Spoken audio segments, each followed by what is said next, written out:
नमस्ते, मी Snehal गरपणकर. SP9 मराठीमध्ये आपलं पुन्हा एकदा स्वागत. तर पाहुयात आजची विशेष बातमी. कोल्हापूर जिल्ह्यातील श्री क्षेत्र ज्योतिबा मंदिर येथे राज्यातूनच नव्हे तर देशातून मोठ्या संख्येने भाविक येत असतात. या परिसराचे पर्यावरणीय दृष्टिकोनातून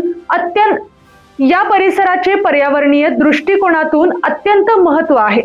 या मंदिर परिसराचा विकास हा पर्यावरणीय दृष्टिकोनातून करण्यात यावा असे निर्देश मुख्यमंत्री देवेंद्र फडणवीस यांनी केले. तर पाहुयात आजची सविस्तर बातमी. श्री क्षेत्र ज्योतिबा मंदिर व परिसर विकासाचा एकूण आराखडा 250 कोटी रुपयांचा आहे. त्यापैकी 80 कोटी रुपयांची कामे सुरू झालेली आहेत. श्री क्षेत्र ज्योतिबा मंदिर व परिसराचा सुधारित 170 कोटींच्या विकास कामांना मुख्यमंत्री फडणवीस यांच्या अध्यक्षतेखाली विधान भवन येथे आयोजित शिखर समितीच्या बैठकीत मान्यता देण्यात आली. बैठकीस उच्च व तंत्र शिक्षण मंत्री चंद्रकांत पाटील, महसूल मंत्री चंद्रशेखर बावनकुळे, वन मंत्री गणेश नाईक, पर्यटन मंत्री शंभूराज देसाई, नगर विकास राज्यमंत्री माधुरी मिसाळ, आमदार विनय कोरे, आमदार राहुल आवाडे, मुख्य सचिव राजेश अग्रवाल, अप्पर मुख्य सचिव OP गुप्ता, अप्पर मुख्य सचिव विकास खारगे, प्रधान सचिव एकनाथ डवरे आदी उपस्थित होते.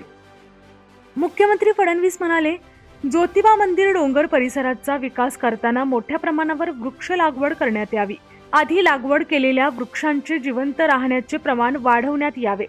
डोंगर परिसरावर घनकचरा व्यवस्थापन प्रभावीपणे करण्यात यावे. मंदिर परिसरात अनेक भाविक अन्नदान करीत असतात. या अन्नदानाकरिता अन्न छत्रालय विकसित करण्यात यावे.